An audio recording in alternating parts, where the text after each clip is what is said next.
Science اور اسلام کا گہرا تعلق ہے۔ اسلام نہ صرف سائنس کو بہت زیادہ اہمیت دیتا ہے بلکہ مثبت طور پر سائنس کے حصول کی حوصلہ افزائی کرتا ہے۔ در حقیقت اسلام سائنس کو انسانی بقا کے لیے ایک لازمی شرط سمجھتا ہے۔ یہ عجیب لگتا ہے، ہم عام طور پر مذہب کو سائنس سے مخالفانہ طور پر سوچتے ہیں۔ کیا سائنس اور عیسائیت کے درمیان ایک طویل اور لمبی جنگ نہیں تھی؟ کیا چرچ نے گیلیلیو پر مقدمہ نہیں چلایا؟ لیکن سائنس اور مذہب کے درمیان یہ جنگ خالصتاً ایک مغربی معاملہ تھا۔ اسلام میں ایسی باہمی دشمنی کا کوئی مقابلہ نہیں ہے۔ اس کے برعکس اسلام نے اپنے آغاز سے ہی سائنسی علم کے حصول کی ترغیب دی۔ پیغمبر محمد، جو خود پڑھ لکھ نہیں سکتے تھے، نے اس بات پر زور دیا کہ مادی دنیا کو صرف سائنسی تحقیقات کے ذریعے سمجھا جا سکتا ہے۔ انہوں نے اصرار کیا کہ اسلامی ثقافت علم پر مبنی ثقافت ہے۔ انہوں نے وسیع عبادت پر سائنس کو اہمیت دی اور اعلان کیا، 1 گھنٹہ فطرت کا مطالعہ 1 سال کی نماز سے بہتر ہے۔ یہی وجہ ہے کہ اس نے اپنے پیروکاروں کو ہدایت کی کہ سائنسدان کی باتیں سنیں اور دوسروں کو سائنس کے اسباق سے آگاہ کریں اور وہ علم کی تلاش میں چین تک بھی جائیں۔ قرآن، جسے مسلمان خدا کا کلام مانتے ہیں اور اسے پیغمبر محمد کے الفاظ سے واضح طور پر ممتاز کرتے ہیں، سائنسی علم پر بہت زیادہ زور دیتا ہے۔ محمد پر نازل ہونے والا پہلا قرآنی لفظ پڑھو ہے۔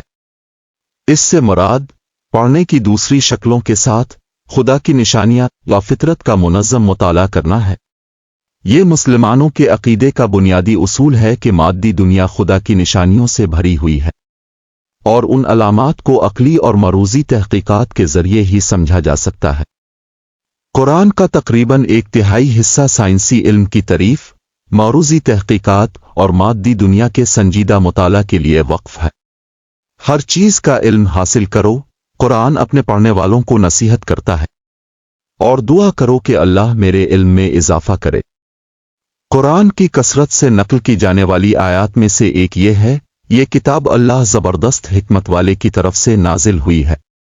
بے شک آسمانوں اور زمین میں ایمانداروں کے لیے نشانیاں ہیں، اور نیز تمہارے پیدا کرنے میں اور جانوروں کے پھیلانے میں یقین والوں کے لیے نشانیاں ہیں، اور رات اور دن کے بدل کر آنے میں اور اس میں جو اللہ نے آسمان سے رزق نازل کیا پھر اس کے ذریعے سے زمین کو اس کے مر جانے کے بعد زندہ کیا اور ہواؤں کے بدل کر لانے میں عقل مندوں کے لیے نشانیاں ہیں۔ اس لیے سائنس اور اسلام قدرتی بیڈ فیلو ہیں اور ہونا بھی چاہیے۔ یہ مذہبی جذبہ تھا جس نے 8ویں سے 15ویں صدی کے کلاسیکی دور میں مسلم تہذیب میں سائنس کو آگے بڑھایا۔ یہ سائنس کی کوتاہی ہے جس نے عصری مسلم دنیا کو غربت اور پسماندگی میں دھکیل دیا ہے۔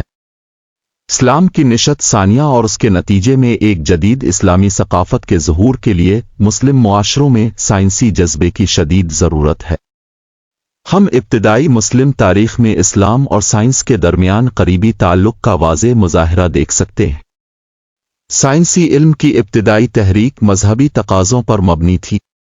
روزانہ کی نماز کے لیے درست وقت اور مسلم دنیا میں کہیں سے بھی مکہ کی سمت کا تعین کرنے کی ضرورت، رمضان کے مہینے کے روزے کے آغاز کے لیے صحیح تاریخ کا تعین اور قمری اسلامی کیلنڈر کے تقاضوں، جس کے لیے نئے چاند کو واضح طور پر دیکھنا ضروری تھا، نے آسمانی میکنگز، نظری اور ماحولیاتی طبیعیات اور قروی مسلسط میں شدید دلچسپی پیدا کی۔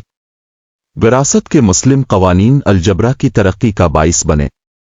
مکہ کی سالانہ زیارت کی مذہبی ضرورت نے جغرافیہ، نقشہ سازی اور جہاز رانی کے آلات میں شدید دلچسپی پیدا کی۔ اسلام نے سیکھنے اور تحقیقات پر جو خصوصی زور دیا ہے اور اس کوشش میں مدد کرنے کے لیے مسلم ریاستوں نے اپنے اوپر جو عظیم ذمہ داری اٹھائی ہے، اس کے پیش نظر مسلمانوں کے لیے قدیم علم میں مہارت حاصل کرنا فطری تھا۔ طاقت کے سرپرستوں کے اکسانے پر مترجمین کی ٹیموں نے محبت سے یونانی فکر اور سیکھنے کا عربی میں ترجمہ کیا، لیکن مسلمان یونانی علم کو غلامی سے نقل کرنے پر راضی نہیں تھے۔